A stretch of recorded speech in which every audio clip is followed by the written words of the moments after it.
Assalamualaikum. Hai. Terima kasih sekali lagi bersama dengan saya dalam channel Akhi Fairuz Al-Jengkawi. So hari ni saya buat satu video outdoor sikit. Saya nak bawa kawan-kawan semua untuk pergi ke satu tempat yang saya rasa sangat special, sebab saya selalu update di Facebook berkaitan dengan tempat ni. So kita akan tengok sama-sama saya nak pergi mana sebenarnya. Okay, let's go.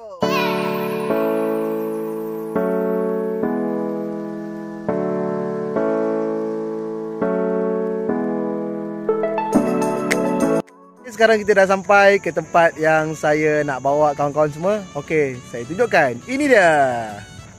Inilah Tahfiz Lembah Palas. Okey, kenapa tempat ni special? Sebab saya datang ke sini tahun lepas dalam keadaan tidak ada apa-apa di sini, tidak ada bangunan di belakang tu.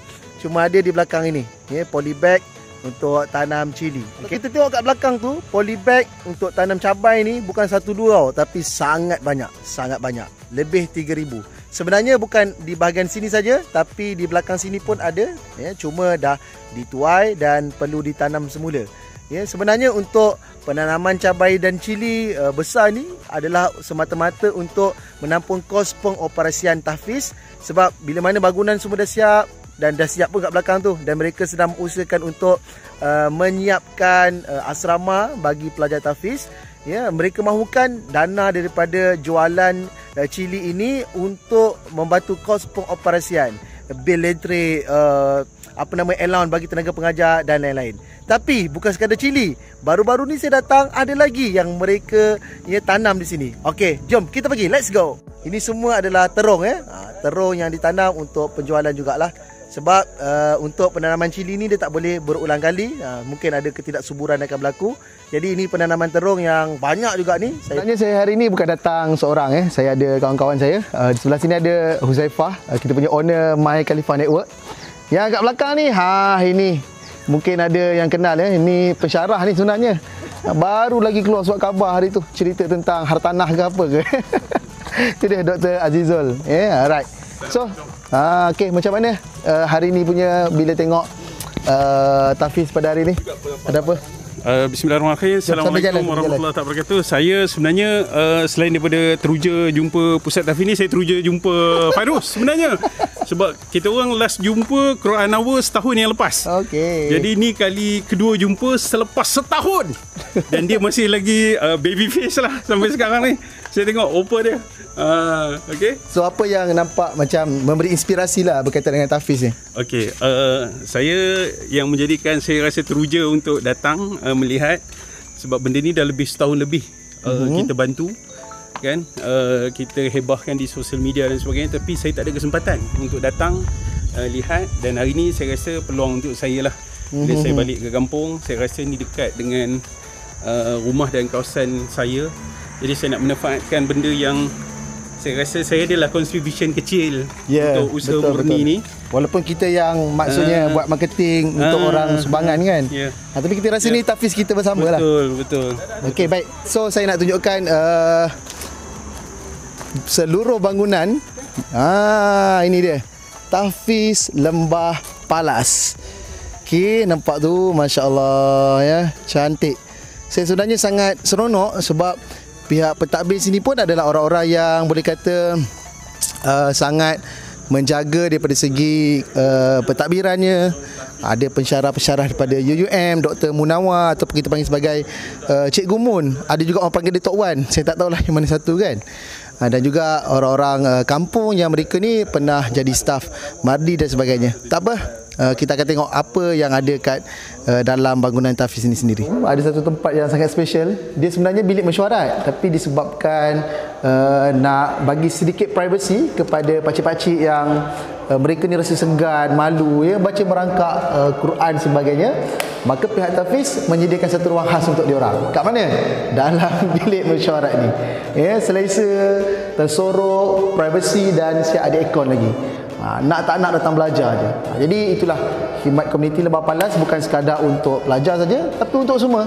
Mak ayah dia, anak-anak mereka yang keciciran pembelajaran, semuanya dibantu. Jadi ini satu model yang sangat baiklah.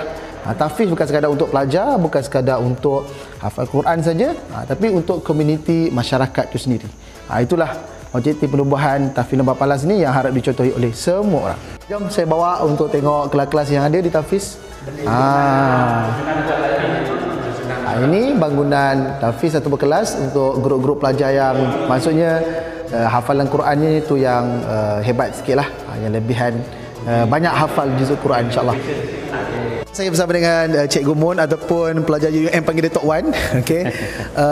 So saya inilah antara tenaga penggerak yang mencantikkan ataupun yang menghidupkan tahfiz selama ni. Jadi mungkin ada sedikit kata-kata Cikgu Mun untuk seluruh rakyat Malaysia yang menyumbang dana, mewakafkan wang untuk pembangunan tahfiz. Silakan Cikgu, sikit pesanannya. Bab ucapannya lemah sikit.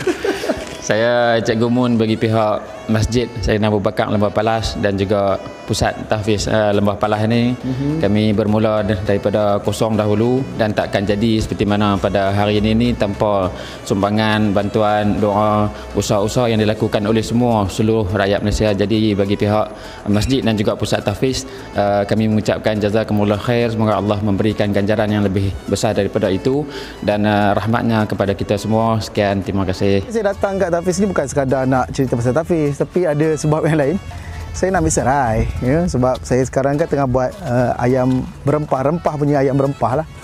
So serai Safi dah ambil lah. Sebenarnya serai bukan ditanam di kawasan ni, tapi tu nampak tak bukit kat belakang tu?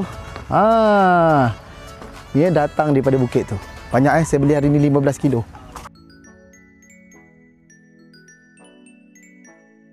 Saya terlibat secara tak langsung dengan pembinaan tahfiz ni bila kawan saya Huzaifah yang ada di sebelah ni, dia kontak saya untuk bawa pergi ke tahfiz. Masa tu masih lagi dalam pembinaan, agak terbengkalai lah sebab untuk fasa yang pertama ramai dah menyumbang, tapi disebabkan ada dana lain yang tak cukup untuk buat bangunan, maka pada tahun 2019 tahun lepas bulan puasa saya update lah. Dan saya sebenarnya sangat takjub dengan kisah cerita di sebalik pembinaan tahfiz, di mana mereka ni pemula awal itulah yang sendiri mengeluarkan duit, maksudnya dalam 6 orang yang mereka ni berbeza latar belakang, ada ustaz, ada pensyarah, ada bekas pegawai mardi, ya. Dan mereka untuk awal ni buat satu kerja gila, iaitu setiap seorang kena dapatkan ataupun kena cari collection RM10,000. Tak kisahlah kau guna duit kau sendiri ke, minta derma pada orang lain ke, ahli keluarga ke, yang penting RM10,000. Jadi dalam 6 orang dapatlah lebih kurang dalam RM60,000. Itu yang pertama untuk beli tanah sebagainya. Sebab tahfiz ni bermula di masjid sebenarnya. Masjid tu betul-betul depan tahfiz. Tapi disebabkan bila kat masjid budak-budak datang belajar kat situ, diorang ni bila ramai mengacau lah, orang tengah sembahyang pun susah. Jadi dia memberikan impak yang buruk kepada pengurusan tahfiz sendirilah. Jadi nak tak nak mereka kena cari dana untuk bangunkan tahfiz. Itu wujudnya tahfiz Lembah Palas. Dan akhirnya dibangunkan sedikit demi sedikit. Dan mereka pula antara jawatankuasa yang ada yang betul-betul sangat faham berkaitan dengan pengurusan. Jadi bila faham tentang pengurusan, mereka sangat jagalah tentang audit, tentang keselamatan. Pihak bomba pun datang tengok, lulus, ya, untuk berkaitan dengan pembinaan pun lulus. Jadi dia nak betul-betul menjadi tahfiz contoh kepada ramai orang. Itu yang tadi Cikgu Mun sebut pada kami. Dia kata apa yang dia buat ni bukan untuk dia saja, tapi biarlah apa yang dia buat, orang yang menggantikannya nanti walaupun dia dah meninggal dunia, biarlah orang tu pun adalah mereka yang layak, dan dia dapat ikut je flow yang telah ditetapkan oleh mereka yang awal membangunkan tahfiz tu sendiri. Bila tahfiz ni dibangunkan di tempat di Lembah Palas di Changlun ni, macam penduduk kampung dia rasa macam serius lah nak minta donation ratus-ratus ribu. Sebab Cikgu Mun cakap tadi ada di kawasan ni juga nak bangunkan dewan seberguna yang memerlukan kos lebih kurang dalam 30,000 tak silap. Itu pun tak dapat, ya. Tak dapat, nak cari dana tu susah sebab bagi mereka nilai-nilai ni terlalu besar. Jadi bila nak bangunkan tahfiz Lembah Palas dengan dana ratusan ribu, ini satu benda yang sangat mustahil dan satu kerja yang gila. Jadi itulah bila mana diwawarkan, ya, penduduk kampung pun ada yang sampai tahap memberikan emas faraid. Mak dia dah meninggal dunia yang berharga dekat RM7,000. Ada yang duit simpanan tu, dia tu bukan orang senang pun, orang kampung kan. Jadi dia berikan RM7,000, RM6,000 kepada pihak tahfiz lah. Mungkin orang ingat macam saya kan, yang bercerita di media sosial tentang tahfiz ni, orang nampak sebab dia lah. Sebenarnya tak. Ramai lagi orang di sebalik tabir yang tak nak dikenali, yang banyak membantu tahfiz, terutama daripada segi dana. Dan mereka ni kalau boleh tak nak dicatat pun nama mereka. Maksudnya bagi sumbangan tak payah resit apa semua, tak payah. Ya, yang penting dia dah bagi sumbangan tu pada pihak tahfiz. Cuma di pihak tahfiz perlulah untuk rekod sebab untuk audit kan. Jadi itu dah nak menunjukkan betapa keikhlasan mereka-mereka yang ada di sebalik pembinaan tahfiz tu sendiri. Kita tak tahu siapa, semua tu yang tahu hanyalah Cikgu Mun sendiri dan Allah SWT.